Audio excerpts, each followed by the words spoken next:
राधे राधे भक्तों, जय माता दी। महागौरी आप सभी की सदा रक्षा करें। देवी भगवती के 8वें शक्ति स्वरूप को माँ महागौरी के नाम से जाना जाता है।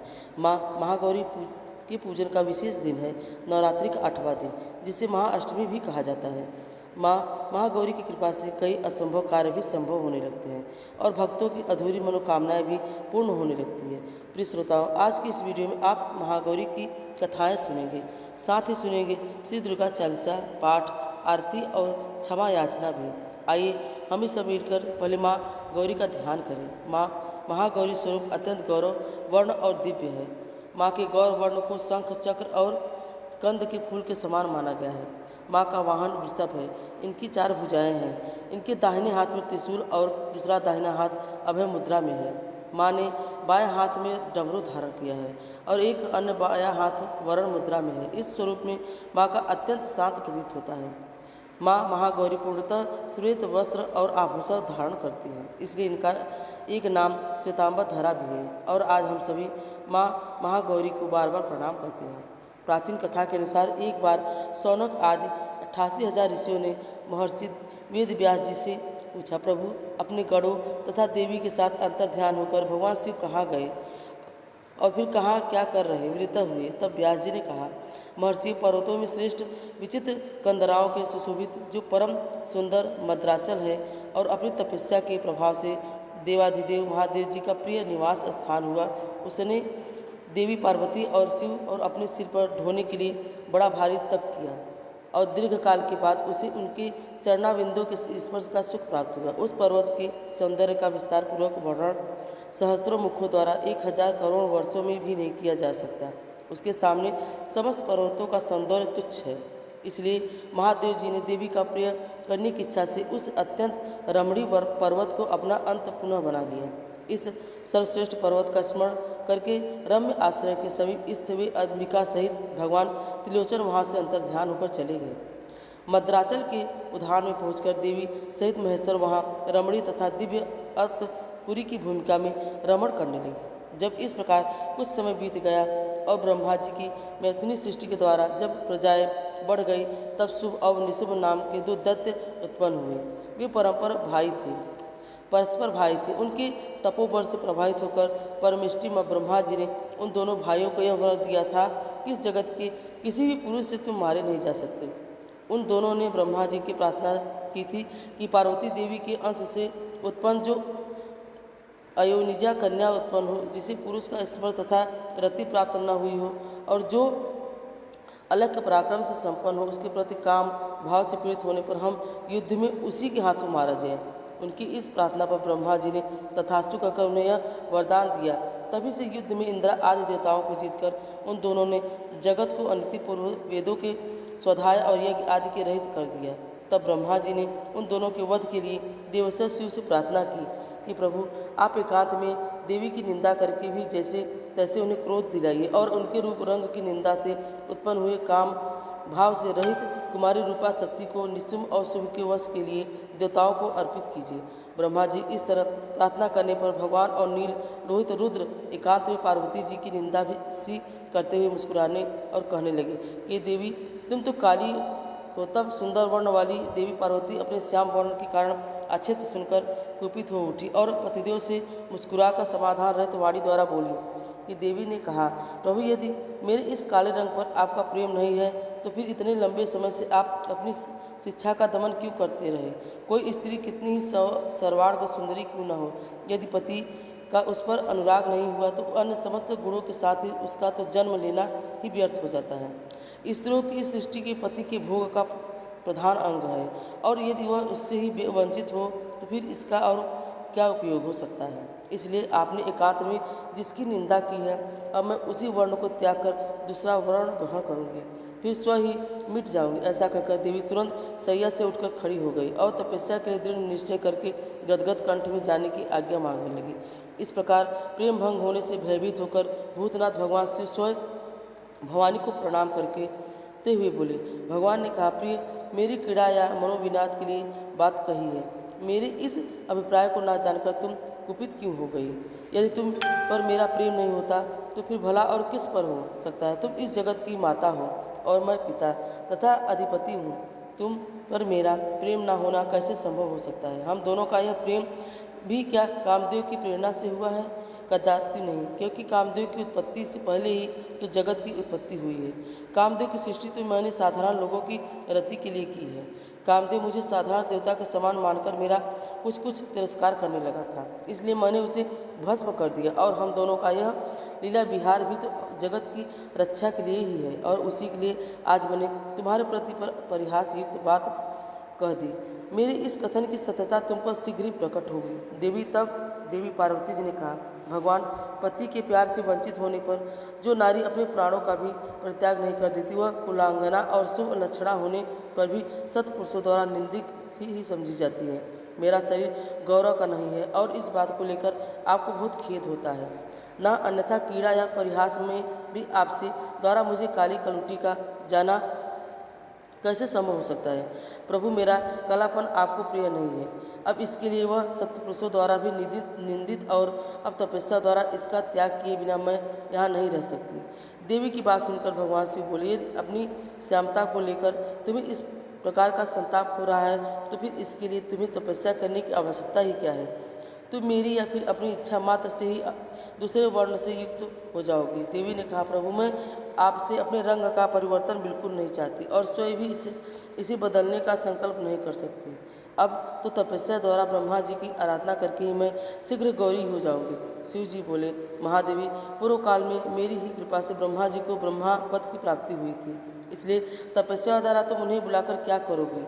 देवी ने कहा, प्रभु, इसमें संदेश नहीं, ब्रह्मा आदि समस्त देवताओं को आपसे ही उत्तम पदों की प्राप्ति हुई है। फिर भी आपकी आज्ञा पाकर मैं तपस्या द्वारा ब्रह्मा जी की आराधना करके अपना अभिष्ट सिद्ध करना चाहती हूँ। पूर्व काल में जब मैं सती के नाम से दक्ष की पुत्री हुई थी, तब तपस्या द्वारा ही मैंने आप जगदीश्वर को पति के रूप में प्राप्त किया था। इसी प्रकार आज भी तपस्या द्वारा ब्रह्मा जी को संतुष्ट करके मैं गौरी होना चाहती हूँ। ऐसा कहने पर मैं यहाँ क्या दोष है, यह बताइए। महादेव जी के ऐसा कहने पर वामदेव मुस्कुराते हुए से चुप रह गए। देवताओं का कार्य सिद्ध करने की इच्छा से ही तो उन्होंने देवी को रोकने के लिए हठ भी नहीं किया। इसके बाद पतिव्रता माता पार्वती जी ने अपने पति की परिक्रमा करके उनके योग से होने वाले दुख को किसी तरह रोककर हिमालय पर्वत पर चली गई, और उन्होंने पहले सखियों के साथ जिस स्थान पर तप किया था, उस स्थान पर उनका प्रेम हो गया, इसलिए अब की बार भी उन्होंने उसी स्थान को तपस्या के लिए चुना।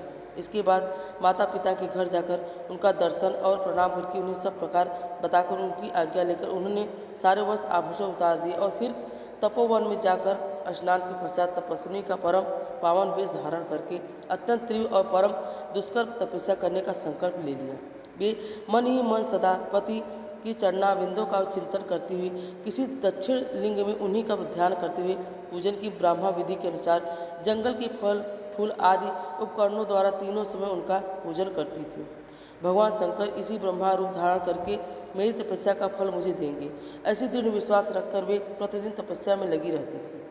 इस तपस्या करते करते जब बहुत समय बीत गया, तब एक दिन उनके पास कोई बहुत बड़ा व्याघ्र देखा गया। वह दुष्ट भाव से वहां आया था। पार्वती जी के निकट आते ही उस दुरात्मा का शरीर जड़वता हो गया और उनके समीप चित्र लिखित सा दिखाई देने लगा। दुष्ट भाव के पास आए हुए उस व्याघ्र को देखकर भी देवी साधारण नारी की भांति स्वभाव से विचलित नहीं हुई और बिल्कुल भी भयभीत नहीं हुई, और उस व्याघ्र के सारे अंग जकड़ गए। वह भूख से अत्यंत पीड़ित हो रहा था, और यह सोचकर कि यह मेरा भोजन है, वह निरंतर टकटकी लगाकर देवी को ही देख रहा था। देवी के सामने खड़खड़ा कर उनकी उपासना सी करने लगा। इधर देवी ने हृदय में सदा यही भाव आता कि यह व्याघ्र मेरा ही उपासक है, दुष्ट वन जंतुओं से मेरी रक्षा करने आया है। यह सोचकर वे उस दुरात्मा जीव पर कृपा करने लगी, और उन्हीं की कृपा से उस जीव के तीनों प्रकार के मल तत्काल नष्ट हो गए। फिर वह उस व्याघ्र को सहसा देवी के स्वरूप का बोध हो गया। अब उसकी भूख मिट गई और उसके अंगों की जड़ता भी दूर हो गई, साथ ही उसका जन्म सिद्ध दुष्टता भी नष्ट हो गई और निरंतर तृप्ति बनी रहने लगी। उस समय उत्कृष्ट रूप से अपनी कृतार्थ अनुभव करते हुए वह तत्काल भक्त हो गया और उन परमेश्वरी देवी की सेवा करने लगा। अब वह अन्य दुष्ट जंतुओं को खदेड़ता हुआ तपोवन की विचरने लगा। अब वह किसी भी जीव को मारकर नहीं खाता था। इधर देवी की तपस्या बड़ी और तीव्र होती चली गई। देवता शुभमा आदि दैत्यों ने दुराग्रह से दुखी होकर ब्रह्मा जी के शरण में गए। उन्होंने शत्रु पीड़ा जनित अपने दुख को उनसे निवेदन किया। शुभ और निशुभ वरदान पाने के घमंड से देवताओं को जैसे जैसे दुख देते रहे। वह सब सुनकर ब्रह्मा जी को उन पर बड़ी दया आई और उन्होंने दैत्य वध के लिए भगवान शंकर के साथ हुई वार्तालाप का स्मरण करके देवताओं के साथ देवी तपोवन को प्रस्थान किया, जहाँ पर देवी तपस्या में लीन थी। वहाँ सुरेश्वर ब्रह्मा जी ने उत्तम वन में परिनिष्ठित परमेश्वरी पार्वती जी को देखा। वे संपूर्ण जगत की प्रतिष्ठा से जान पड़ती थी। अपने श्री हरि से तथा रुद्रदेव के जन्मदाता पिता महामहेश्वर की भार्या आर्या जगत माता गिरिराज नंदिनी पार्वती जी को ब्रह्मा जी की प्रणाम किया। देवगणों के साथ ब्रह्मा जी को आया देख उनके योग्य अर्घ देकर स्वागत आदि के द्वारा उनका सत्कार किया। बदले में उनका भी सत्कार और अभिनंदन करके ब्रह्मा जी अनजान की तरह देवी की तपस्या का कारण पूछने लगे। ब्रह्मा जी तो सब कुछ जानते थे। तब ब्रह्मा जी कहने लगे, देवी, इस तीव्र तपस्या के द्वारा आप यहाँ किस अभिष्ट मनोरथ की सिद्धि करना चाहती हैं? तपस्या के संपूर्ण फलों की सिद्धि तो आप ही के अधीन है, जो समस्त लोकों के स्वामी हैं। उन्हीं परमेश्वर को पति के रूप में पाकर आपने तपस्या का संपूर्ण फल प्राप्त कर लिया है, अथवा यह सारा ही क्रियाकलाप आपका लीलावास है। परंतु देवी, आश्चर्य की बात तो यह है कि आप इतने दिनों से महादेव जी के विरह का कष्ट कैसे सह रही है? देवी ने कहा, ब्राह्मण, जब सृष्टि के आदिकाल में महादेव जी ने आपकी उत्पत्ति हुई सुनी जाती है, तब समस्त प्रजाओं में प्रथम होने के कारण आप मेरे ज्येष्ठ पुत्र होते हैं। और फिर जब प्रजा की वृद्धि के लिए आपके ललाट से भगवान शिव का प्रादुर्भाव हुआ, तब आप मेरे पति के पिता और मेरे ससुर होने के कारण गुरुजनों की कोठी में आ जाते हैं। और जब मैं यह सोचती हूँ कि स्वर्ग के पिता गिरिराज हिमालय आपके पुत्र हैं, तब आप मेरे साक्षात पितामह लगते हैं। लोग पितामह, इस तरह आप लोग यात्रा के विधाता हैं। अतः पूर्व में पति के साथ जो वृत्तांत घटित हुआ है, उसे मैं आपके सामने कैसे कह सकूँगी? इसलिए यहाँ बहुत कहने से क्या लाभ है? ब्रह्मा जी, मेरे शरीर में जो यह कालापन है, इसे सावित्रित विधि से त्याग कर मैं गौरवर्ण होना चाहती हूँ। ब्रह्मा जी बोले, देवी, इतने ही प्रयोजन के लिए आपने ऐसा कठोर तप क्यों किया? क्या इसके लिए आपकी इच्छा मात्र ही पर्याप्त नहीं थी, या फिर यह भी आपकी कोई लीला ही है? जगत माता, आपकी लीला भी तो लोकहित के लिए ही होती है, इसलिए आप इसके द्वारा मेरे और अभीष्ट फल की सिद्धि कर दीजिए। निशुभ और शुभ नामक दो दैत्य हैं, उनके मैंने वर दे रखा है कि इसमें उनका घमंड बहुत बढ़ गया है और वे देवताओं को सता रहे हैं। उन दोनों को आप ही के हाथों मारे जाने का वरदान मुझसे प्राप्त हुआ है, इसलिए अब विलंब करने से कोई लाभ नहीं। आप क्षण भर के लिए स्थिर हो जाइए। आपके द्वारा जो शक्ति रची या छोड़ी जाएगी, वही उन दोनों के लिए काल हो जाएगी। ब्रह्मा जी इस प्रकार प्रार्थना करने पर गिरिराज कुमारी देवी पार्वती सहसा अपनी काली त्वचा के अवतरण को उतारकर गौर वर्ण में हो गई। त्वचा कौर्ण अर्थात काली त्वचामय आवरण रूप से त्यागी हुई गई, जो उनकी शक्ति भी उसका नाम कौशिकी हुआ। वह काले मेघ समान कात वाली कृष्णा वर्णा कन्या हो गई। देवी की वह महामाई शक्ति की योग निद्रा और वैष्णवी कहलाती है। उसके 8 बड़ी बड़ी भुजाएं थीं। उसने उन हाथों में शंख, चक्र, त्रिशूल आदि आयुध धारण कर रखे थे। उस देवी के 3 रूप थे, सौम्य, घोर और मिश्रा। वह 3 नेत्रों से युक्त थी। उसने मस्तक पर अर्धचंद्र का मुकुट धारण कर रखा था। उस पुरुष का स्पर्श था, रति का योग प्राप्त नहीं था। वह अत्यंत सुंदरी थी। देवी ने अपनी इस सनातन शक्ति को ब्रह्मा जी के हाथ में दे दिया और वही दैत्य प्रवर शुंभ और निशुंभ का वध करने वाली देवी हुई। उस समय प्रसन्न हुए ब्रह्मा जी ने उस पराशक्ति की सवारी के लिए एक प्रबल से प्रदान किया, जो उनके साथ ही आया था। उस देवी के रहने के लिए ब्रह्मा जी ने विंध्यगिरि पर वास स्थान दिया और वहाँ नाना प्रकार के उपचारों से उनका पूजन किया। विश्वकर्मा ब्रह्मा जी के द्वारा सम्मानित हुए और शक्ति अपनी माता गौरी और ब्रह्मा जी की क्रमश प्रणाम करके अपने ही अंगों से उत्पन्न और अपने ही समान शक्तिशाली बहुसंख्य शक्तियों को साथ लेकर दैत्यराज शुंभ निशुंभ को मारने के लिए उगत होकर विंध्य पर्वत की ओर चली गई। उसने युद्ध के मैदान में उन दोनों के दैत्यों को मार गिराया। कौशिकी उत्पन्न करके उसे ब्रह्मा जी के हाथ देने के पश्चात गौरी देवी ने प्रत्युत प्रकार के लिए पितामह ब्रह्मा जी से कहा, क्या आपने मेरे साथ आश्रम में रहने वाले इस व्याघ्र को देखा है? ब्रह्मा जी ने कहा, आपने मेरे आश्रम में रहने वाले इस व्याघ्र को देखा है। ब्रह्मा जी, इस दुष्ट जंतुओं से मेरे तपोवन की रक्षा की है। यह मुझ पर अपना मन लगाकर अन्य भाव से मेरा भजन करता है, अतः इसकी रक्षा के सिवा दूसरा कोई मेरा प्रियकारी नहीं है।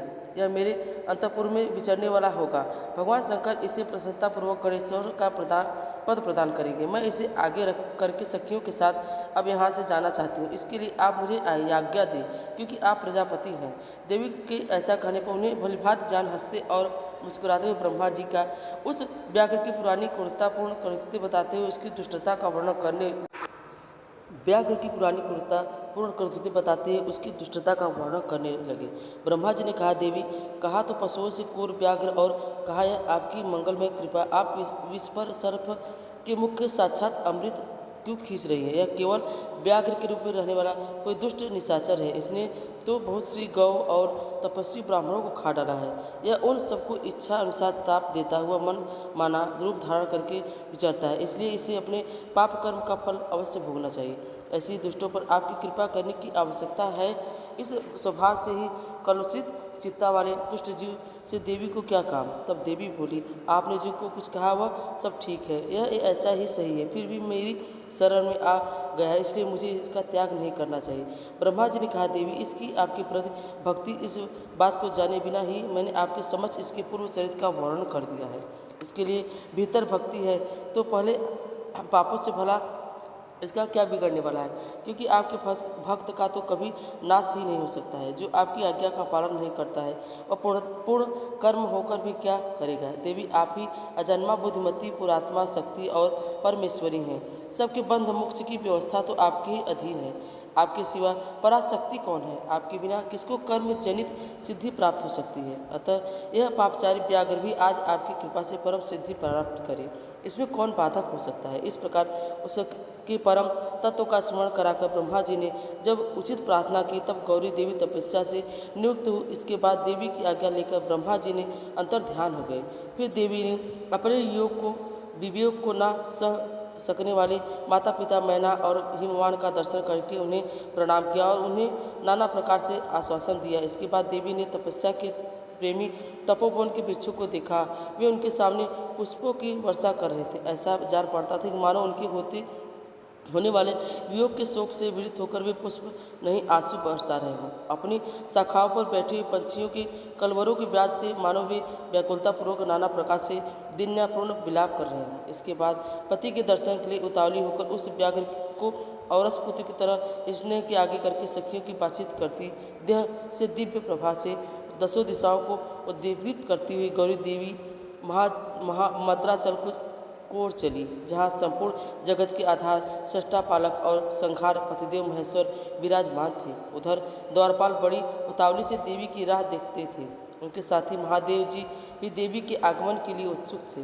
तब वे भवन में प्रवेश करने लगे। तब शक्ति उन प्रेम जनित भाव में से उनकी ओर देखने लगे। देवी उनकी ओर उन्हीं के भाव से देख रही थी। उस समय उस भजन में रहने वाले श्रेष्ठ पार्षदों ने देवी की वंदना की। फिर देवी ने विनय वाणी से द्वारा भगवान त्रिलोचन को प्रणाम किया।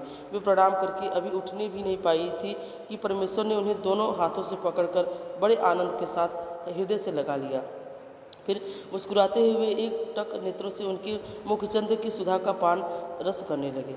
फिर उनकी बातचीत करने के लिए उन्होंने पहले अपनी ओर से वार्ता आरंभ की। देवाधिदेव महादेव जी बोले, सर्वांग सुंदरी प्रिया, क्या तुम्हारी वह मनोदशा दूर हो गई जिसके रहते तुम्हारा क्रोध के कारण मुझे अनुनय विनय तक का भी उपाय नहीं सूझा? यदि साधारण लोगों की भांति हम दोनों में भी एक दूसरे के अप्रिय का कारण विद्यमान है, तब तो इस चराचर जगत का नाश हुआ ही समझना चाहिए। मैं अग्नि के मस्तक पर स्थित हूँ और तुम सोम के, हम दोनों से ही यह अग्नि सोमात्मन जगत प्रतिष्ठित है। जगत के हित के लिए स्वेच्छा से शरीर धारण करके विचरने वाले हम दोनों के वियोग में यह जगत तो निराधार हो जाएगा। इसमें शस्त्र और युक्ति से निश्चित किया हुआ दूसरा हेतु भी यह स्वास्थामर जगत रूप जगत वाणी और असमर्थ ही है। तुम साक्षात वाणी में अमृत हो और मैं अथर धर्म में परम उत्तम अमृत। हम दोनों अमृत एक दूसरे के लिए विलग कैसे हो सकते हैं? तुम मेरे स्वरूप का बोध कराने वाली विद्या हो और मैं तुम्हारे लिए वे विश्वासपूर्ण दो बोध से जानने योग्य परमात्मा हूँ। हम दोनों क्रमश विद्यात्मा और वैदात्मा हैं। हम में वियोग होना कैसे संभव हो सकता है? मैंने अपने प्रयत्न से जगत की सृष्टि और संहार करता। एकमात्र आज्ञा से ही अपनी सृष्टि और संहार उपलब्ध होते हैं, और जब यह आज्ञा मुझे प्राप्त नहीं हो जाती, मेरे लिए सब कुछ असंभव है। और देवी का यह अत्यंत गौरवपूर्ण आज्ञा तुम ही हो। ऐश्वर्य का एहसास सारा आज्ञा, क्योंकि वही स्वतंत्रता का लक्षण है, और आत्मा से व्यक्त होने पर मेरा ऐश्वर्य भला कैसे होगा। इस लोगों का एक दूसरे से विलम्ब होना असंभव है।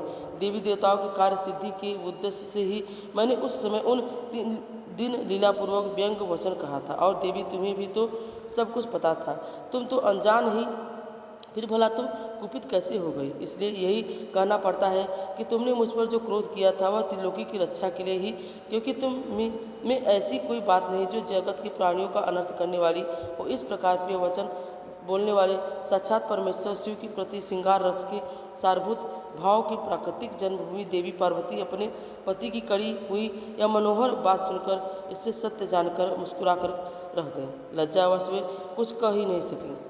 केवल कौशिकी के यश का वर्णन छोड़कर कुछ भी उन्होंने नहीं कहा। देवी ने कौशिकी के विषय में जो कुछ कहा, अब उसका वर्णन करते हैं। देवी बोली, भगवान, मैंने जिस कौशिकी की सृष्टि की है उसे क्या आपने नहीं देखा। वैसे कन्या ना तो इस लोक में हुई है और ना ही कभी होगी। ऐसा कहकर देवी ने उसकी विंध्य पर्वत पर निवास करने और युद्ध के मैदान में शुभ निशुभ का वध करके उन पर विजय पाने का प्रसंग सुनाकर उसके बल पराक्रम का वर्णन महादेव जी के सम्मुख कहा। इसके साथ यह भी बताया कि वह उपासना करने वाले लोगों को सदा प्रत्यक्ष फल देती है तथा निरंतर लोगों की रक्षा करती है। प्रभु, इस विषय में ब्रह्मा जी आपको आवश्यक बात बताएंगे। उस समय इस प्रकार बातचीत करती हुई देवी की आज्ञा से ही सखी ने उस व्याघ्र को लाकर उनके सामने खड़ा कर दिया। उसे देखकर देवी कहने लगी, देव, यह व्याघ्र आपके लिए भेंट का स्वरूप लाई हूँ। आप इसे देखिए, इसके समान मेरा उपासक दूसरा कोई नहीं है। इसने तो दुष्ट जंतुओं के समूह से मेरे तपोवन की रक्षा की थी। यह मेरा अन्य भक्त है। इसने जिस प्रकार मेरी रक्षा की, अब यह मेरा विश्वास पात्र बन गया है। यह मेरी प्रसन्नता के लिए देखिए प्रभु, यह अपना क्षेत्र छोड़कर यहाँ आ गया है। महेश्वर, यदि मेरे आने से आपका प्रसन्नता हुई और यदि आप मुझसे अत्यंत प्रेम करते हैं, तो मैं चाहती हूँ कि यह नंदी की आज्ञा से मेरे अंतपुर के द्वार पर अन्य रक्षकों के साथ उन्हीं के चिन्ह धारण करके सदा स्थिर रहे। तब देवी की इस प्रकार मधुर और अनवगत प्रेम बढ़ाने वाले शुभ वचनों को सुनकर महादेव जी कहने लगे, देवी, मैं अत्यंत प्रसन्न हूँ। फिर तो वह व्याघ्र उसी क्षण ललचकती हुई स्वर्ण जटित बेत की छड़ी, रत्नों से जटित विचित्र कवच, सर्प किसी आकृति वाली छुरी और रक्षकोजित वेश धारण किए गणाध्यक्ष के पद पर प्रतिष्ठित दिखाई दिया। उसने उमा सहित महादेव और नंदी को आनंदित किया, इसलिए सोम नंदी नाम से विख्यात हुआ। इस प्रकार देवी का प्रिय कार्य करके चंदार्थ भूषण महादेव जी ने उन्हें रत्न से भूषित दिव्य आभूषणों से भूषित किया।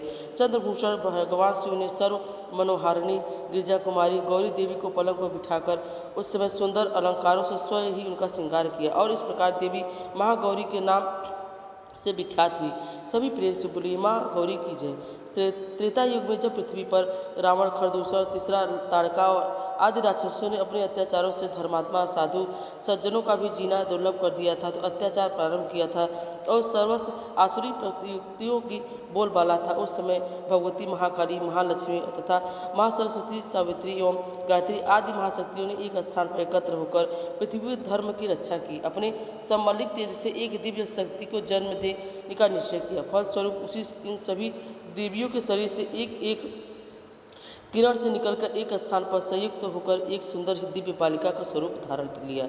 उस दिव्य बालिका ने प्रकट होकर महाशक्तियों से पूछा, आपने मुझे किसके लिए उत्पन्न किया है, मेरा क्या नाम है और मुझे क्या करना होगा। यह कहकर सुनकर महादेवियों ने दिव्य बालिका से कहा, हे कन्ये, तुम्हारा नाम वैष्णवी है। पृथ्वी धर्म की रक्षा से उद्देश्य से हमने तुम्हें प्रकट किया है। अब तुम दक्षिण भारत में रत्नाकर सागर के घर में पुत्री बनकर प्रकट हो। वहाँ तुम भगवान विष्णु के अवतार भगवान श्री रामचंद्र जी की पत्नी सीता का रावण द्वारा हरण करने पर उनकी रक्षा करना। इसके बाद तुम वैष्णव धर्म का प्रचार करना और अपनी आत्म प्रेरणा के अनुसार सब कार्यों को करना। इस घटना के कुछ समय बाद उस कन्या ने रत्नाकर सागर के घर में जन्म लिया। वहाँ उनका वैष्णवी नाम रखा गया। वैष्णवी ने अल्पायु में ही अपने रूप गुण और अलौकिक शक्तियों से चमत्कृत करना आरंभ कर दिया। कुछ ही दिनों में उस दिव्य कन्या की प्रसिद्धि दूर दूर तक फैल गई। सहस्त्रों व्यक्ति रत्नाकर सागर के यहाँ उस कन्या के दर्शनों के लिए आने जाने लगे। कुछ समय बाद दिव्य कन्या अपने पिता से आज्ञा प्राप्त कर समुद्र के तट के एक निर्जन प्रांत में कुटी बनाकर रहने लगी। वह हर समय श्री रामचंद्र जी का ध्यान स्मरण करना ही उसका मुख्य कार्य था। उसकी तपस्या को देखकर सूर्य नारायण ने उसे एक दिव्य कमंडल भेंट किया। जब भगवान विष्णु ने श्री रामचंद्र जी के रूप में अयोध्या में अवतार लिया और वे अपने पिता राजा दशरथ की आज्ञा से वनवासी हुए, उस समय वह कन्या वैष्णवी समुद्र तट पर अपनी कुटिया में समाधि लगाए हुए श्री रामचंद्र जी के आगमन की प्रतीक्षा करती रही। रावण के द्वारा सीता जी का हरण कर लिया जाने पर श्री रामचंद्र जी वानर भालुओं की सेना को साथ लेकर जब लंका जाने के लिए समुद्र तट पर पहुँचे तो वहाँ उन्होंने उस समाधिमान कन्या को भी देखा। श्री रामचंद्र जी उसकी कुटिया में गए और रामचंद्र जी के पहुँचने पर श्री वैष्णु की समाधि भंग हो गई। रामचंद्र जी को अपने सम्मुख देखकर उसने अत्यंत प्रसन्नता हुई। विधिवत स्वागत सत्कार करने के बाद उसने श्री रामचंद्र जी की स्तुति प्रार्थना की। जब रामचंद्र जी ने उस कन्या से तपस्या करने का कारण और उसका परिचय पूछा तो उसने उत्तर दिया कि हे प्रभु, मैं रत्नाकर सागर की पुत्री वैष्णवी हूँ। मैंने आपको पति के रूप में प्राप्त करने का संकल्प किया है और इसी के लिए मैं इन दिनों से तपस्या कर रही हूँ। अब कृपा करके आप मुझे अपनी पत्नी के रूप में स्वीकार करें। यह सुनकर रामचंद्र जी ने कहा, हे सुंदरी, अपने इस अवतार में मैंने एक प्रतिव्रत होने का संकल्प धारण किया है, फिर भी तुम्हारी तपस्या का फल तुम्हें प्राप्त होगा। अतः मैं यह शर्त रखना चाहता हूँ कि रावण का वध करने के उपरांत मैं किसी दिन तुम्हारी इस कुटिया पर वेश बदल कर आऊँगा। उस समय यदि तुम मुझे पहचान लोगी तो मैं तुम्हें पत्नी के रूप में ग्रहण कर लूँगा, अन्यथा जो दया इच्छा होगी। इतना कहकर श्री रामचंद्र जी वहाँ से चले गए और वैष्णवी पहले की तरह समाधस्थ हो गई। रावण का वध करने के बाद जब श्री रामचंद्र जी ने अयोध्या वापस लौट आए तो एक रात स्वप्न में उन्होंने उस समुद्र तट पर वासिनी कन्या को देखा। उस स्वप्न के कारण श्री रामचंद्र जी को अपने दिए हुए वचन की याद आई। फलतः एक दिन वे अपनी भाई लक्ष्मण जी के साथ एक वृद्ध साधु का वेश बनाकर वैष्णवी की कुटिया में पहुँचे। उस रूप में वैष्णवी उन्हें पहचान न पाई। तब रामचंद्र जी ने स्वयं ही अपना परिचय देते हुए कहा, हे देव, यह स्वीकार नहीं कि मेरे संकल्प की पूर्ति न होने दे। इस अवतार को मैंने एक पत्नी व्रत की रखना चाहता था, इस कारण तुम्हें मुझे इस बदले हुए भेष में नहीं पहचान सकी। इसमें तुम्हारा कोई दोष नहीं है, विधाता का विधान ही ऐसा था। जब श्री रामचंद्र जी के मुख से इन शब्दों को सुना तो वैष्णवी अत्यंत दुखी होने लगी और पश्चाताप करने लगी। तब श्री रामचंद्र जी ने आश्वासन देते हुए कहा, हे कल्याणी, तुम मन में दुखी मत हो। कलयुग में जब मेरा कल्कि अवतार होगा तब मैं तुम्हें अपनी शक्ति के रूप में ग्रहण करूंगा। उस समय तक के लिए तुम उस उत्तम भारत के मणिक पर्वत के 3 शिखरों वाले त्रिकुट पर्वत की उस श्रम गुफा में, जिसमें श्री महाशक्तियों का निवास है, शीतल जल सदैव प्रवाहित होता रहता है, जाकर तपस्या करो। वहाँ मेरे सेवक हनुमान, जामवंत, नल, नील आदि तुम्हारे पहरी रहेंगे। उस स्थान पर सभी लोग तुम्हारे दर्शनों को पहुंचा करेंगे और संपूर्ण भारत में तुम्हारी ख्याति महिमा फैलेगी। तुम उस क्षेत्र में रहकर आसुरी वृत्ति वाले दुष्ट राजा भैरव का संहार करके धर्म का प्रचार करना। सूर्य नारायण तुम्हें दिव्य कमंडल दिया है, उसमें तुम्हें सब प्रकार के भोजन और कंदमूल फल आदि की प्राप्ति रहेगी। यह कहकर श्री रामचंद्र जी ने अयोध्या चले गए। तब वैष्णो जी ने त्रिकुट पर्वत पर जाकर निवास करने लगी। वैष्णो देवी ने उस क्षेत्र में देवी संपत्ति तथा वैष्णवी धर्म का प्रचार करना प्रारंभ किया। कलयुग में आने पर उस क्षेत्र में भैरव बलि नामक एक दुष्ट राजा ने सतलुज से लेकर झेलम नदी तक अपना साम्राज्य स्थापित कर दिया था। वह आसुरी भावों से संपन्न तथा वैष्णव धर्म घोर विरोधी था। वैष्णव धर्म के अनुयायियों पर वह तरह तरह के अत्याचार किया करता था। उसके कारण उस क्षेत्र में निवासी भगवत भक्तों में हाहाकार मच गया। वैष्णवी देवी ने जब यह हाल देखा तो उन्होंने भैरव बलि के विरुद्ध समस्त वैष्णवों को एकत्र करके भगवत भक्ति के प्रचार का आंदोलन प्रारंभ कर दिया। भगवती के चमत्कारों को देखकर सहस्त्र व्यक्ति उन्हें अनुयायी बन गए और भगवती की प्रसिद्धि चमत्कारी की चर्चा जब भैरव बलि के कानों में पहुंची तब उसने भगवती की परीक्षा लेने का निश्चय किया। फिर एक बार देवी भगवती ने क्षेत्र के निवासियों को एक भंडारा दिया। उस भंडारे में सहस्त्रों व्यक्ति सम्मिलित हुए। देवी ने अपने दिव्य कमंडल से तरह तरह के स्वादिष्ट भोजन से सभी को संतुष्ट किया। भैरवलीन उस भंडार में गुप्त रूप से सम्मिलित हुआ। उसने जब देवी के चमत्कार और सौंदर्य को देखा तो उन पर मोहित हो गया और उसके मन ही मन निश्चय कर लिया कि मैं इस सुंदरी को ही अपनी पत्नी बनाऊंगा। वहां से लौटकर भैरवी ने अपने दूत के द्वारा भगवती के पास यह समाचार भिजवाया कि राजा भैरव बलि तुम्हारे साथ विवाह करना चाहते हैं, इसलिए तुम उनके प्रस्ताव को स्वीकार कर लो। भगवती के इस प्रस्ताव को ठुकराते हुए दूत को उत्तर दिया कि भैरव बलि अत्याचारी तथा अधर्मी है, मैं उसका सर्वनाश कर दूंगी। दूत के मुख से भगवती के कहे इन शब्दों को सुनकर भैरव बलि अत्यंत क्रोधित हो गया और उसने अपनी सेना लेकर भगवती की युद्ध करने का निश्चय कर लिया। उधर भगवती ने भी अपने सैनिकों की व्यूह रचना कर भैरव बलि को दंड देने की ठान ली। कुछ समय बाद भैरव बलि के सैनिकों से भगवती के ऊपर आक्रमण कर दिया। भगवती ने उसकी सेना को मार भगाया और उसके बाद वे स्वयं माई देवा नामक स्थान से हटकर भूमिका स्थान भूमि नामक स्थान पर चली गई। भैरव बलि ने भूमिका को अभी अपनी एक सैनिक टुकड़ी को भेजा तो देवी ने उसे भी पराजित कर दिया। उन्हीं दिनों देवी ने रियासी और सलाम नामक स्थानों की भैरव बलि के राज्य से मुक्त करवा दिया। भूमिका के बाद देवी ने चरण पादुका नामक स्थान पर अपना शिविर लगाया। वहां से चलकर आदि कुमारी नामक स्थान पर वे कुछ दिनों तक रहीं। आदि कुमारी में भगवती ने अपने सैनिकों का जल कष्ट दूर करने के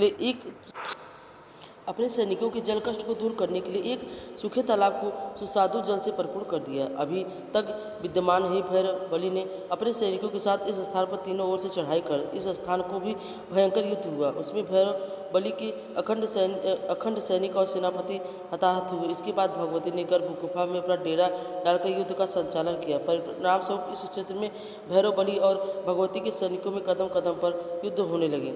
आदि कुमारी के बाद साची छत और भैरव टाप पर भैरव बलि को इतनी बड़ी पराजय मिली, कुछ दिनों के लिए उसके युद्ध बंद करना पड़ा। इसी बीच भगवती ने कितवाड़, रामनगर तथा भद्रवाहा आदि अनेक स्थानों पर भैरव बलि के साम्राज्य से मुक्त कराकर वहां पर अपना शासन स्थापित कर लिया और करथला, पिघला, राजेश्वरी आदि देवियों को इस स्थानों पर शासन करने के लिए नियुक्त कर दिया। भैरव बलि के साम्राज्य में केवल सतलुज का क्षेत्र बच गया चुका था। कुछ दिनों के बाद युद्ध बंद रख कर उसने एक बार फिर से नए सिरे से अपनी सेना संगठित की। इसी बीच भगवती उस गुफा में जाकर निवास करने लगी थी, जिसका आजकल वैष्णो देवी दरबार की पवित्र गुफा कहा जाता है, जिसमें रहकर तपस्या करने के लिए रामचंद्र जी ने भगवती को आदेश दिया था। कुछ समय बाद भैरव बलि ने अपनी सेना इकट्ठी करके उस गुफा पर आक्रमण कर दिया। जिस समय उसने गुफा के भीतर प्रवेश करना चाहा, उसी समय भगवती ने अपने चक्र द्वारा उसका सिर काट डाला और चक्र से कटा हुआ भैरवती का मस्तक उस स्थान से लगभग 100 किलोमीटर की दूरी पर जा गिरा और वहीं गुफा के दरवाजे पर पड़ा रहा। इसके बाद देवी भैरव के कटे हुए मस्तक के पास जाकर बोली, अरे दुष्ट, इतने दिनों तक मैं तुझे खेल खिलाती रही, परंतु तू अपनी दुष्टता से बाज नहीं आया। जब अब इस स्थिति को प्राप्त होने के बाद तेरी क्या इच्छा रह गई, उसे भी कह दे। भगवती द्वारा इस प्रकार कहे जाने पर भैरव बलि के मस्तक से अत्यंत पश्चाताप प्रकट करते हुए कहा, है देवी, मैं मूढ़ माया के वशीभूत होकर आपकी महिमा को नहीं जान पाया, जिसका फल मुझे प्राप्त हो चुका है। अब मेरी बस यही प्रार्थना है कि आप कृपा करके मेरे समस्त अपराधों को क्षमा करें। हे माता, पुत्र कुपुत्र हो सकता है, परंतु माता को माता नहीं होती। आप मुझे अपनी शरण में जाकर सद्गति प्रदान करें और हे माते ऐसा आशीर्वाद दें जिससे मुझे पापी को इस संसार में भी यश की प्राप्ति हो सके। भैरव के इस विनीत वचनों को सुनकर भगवती वैष्णवी ने दयालु होकर उनसे कहा, हे भैरव, तुम्हारी असुरी भावना अब नष्ट हो चुकी है और तुमसे यह शुद्ध आत्मा से प्राश्चित प्रकट हुआ है। मुझसे प्रार्थना की है, मैं तुम्हें यह वर देती हूँ कि भविष्य में मेरी पूजा के लिए जो लोग इस स्थान पर मेरे दर्शनों के लिए आएंगे, वे तुम्हारी भी पूजा करेंगे और मेरे दर्शनों के बाद तुम्हारे भी दर्शन करेंगे। इससे उनकी यात्रा सफल होगी और जो लोग तुम्हारे दर्शन नहीं करेंगे, उनकी यात्रा सफल नहीं होगी। इतना कहकर भगवती पुनः अपनी गुफा में जा विराजी और भगवान श्री राम के ध्यान में समाधस्त हो गई और भैरव का कटा हुआ मस्तक भी इस स्थान पर पत्थर बन गया। भैरव का जो जड़ माथा की गुफा के दरवाजे पर गिरा था, वही पत्थर का हो गया। जिस स्थान पर भैरव का मस्तक गिरा था, वहाँ इस दिनों भैरव का मंदिर बन चुका है। भगवती वैष्णवी की गुफा की यात्रा करने वाले भक्त माता के दर्शन करने के बाद लौटते समय भैरव मंदिर के दर्शन भी करते हैं, परंतु माता के दर्शनों से पहले भैरव मंदिर के दर्शन नहीं किया जाता, ऐसी मान्यता है। भगवती वैष्णवी अपनी पवित्र गुफा में समाधस्थ होकर भगवान श्री राम का ध्यान कर रही हैं। कल की अवतार होने की प्रतीक्षा में ही पवित्र गुफा में वो 3 पिंडियों में भगवती, महाकाली और महालक्ष्मी, माँ सरस्वती की प्रतीक है। भगवती वैष्णो सीता जी के अंश से उत्पन्न हुई है, इसलिए वे भगवती महालक्ष्मी जी की ही प्रतिरूप है। गुफा में स्थित पिंडियों में बीच वाली पिंडी भगवती महालक्ष्मी जी की है, उसी को भगवती वैष्णो की भी कहा जाता है। और भक्तजनों में वैष्णो माता के नाम से उस पिंडी के दर्शन कराए जाते हैं। वैष्णव शब्द वैष्णो देवी का ही अपभ्रग नाम क्षेत्रीय भाषा के अनुसार भगवती वैष्णो देवी ही वैष्णो देवी के नाम से प्रसिद्ध है। कलयुग के अंत में भगवान विष्णु जब कल की अवतार लेकर, उस समय यही भगवती वैष्णो देवी उनकी मुख्य शक्ति होंगी। उस समय वे दुष्टों का संहार करके संसार में धर्म की स्थापना था अधर्म का विनाश करेंगे। जो श्रद्धालु भक्त वैष्णो देवी के दर्शन करने जाते हैं, उनकी सभी मनोकामनाएं देवी माँ पूर्ण करती हैं। सभी प्रेम से बोलिए माँ वैष्णो देवी की जय। अब सुनिए। अम्बे तू है जगदम्बे काली, जय दुर्गे खप्पड़ वाली, तेरी ही गुण गाए भारती। ओ मैया हम सब उतारे तेरी आरती। तेरी भक्त जनों पर माता पीड़ परी है भारी, माँ पीड़ परी है भारी। दानव दल पर टूट पड़ो माँ करके सिंह सवारी, माँ करके सिंह सवारी। 100 सिंहों से भी बलशाली, अष्टभुजाओं वाली, दुखियों के दुखड़े निवारती हो मैया हम सब उतारे तेरी आरती। माँ बेटी का है इस जग में बड़ा निर्मल नाता, माँ बड़ा ही निर्मल नाता। पूत कपूत सुने हैं पर ना माता सुने को माता, ना माता सुने को माता। सब पे करुणा दर्शाने वाली, अमृत बरसाने वाली, दुखियों के दुखड़े निवारती हो मैया हम सब उतारे तेरी आरती हो देवी हम सब उतारे तेरी आरती।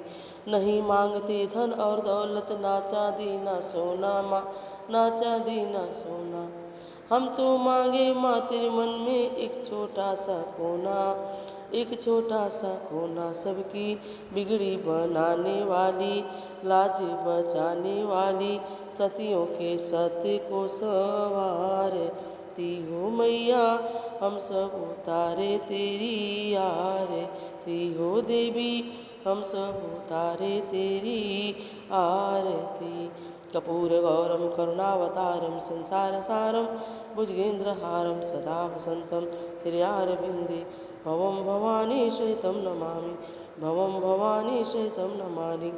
ओम जय माता दी, जय माता दी। प्रेम से बोलो जय माता दी। राधे राधे।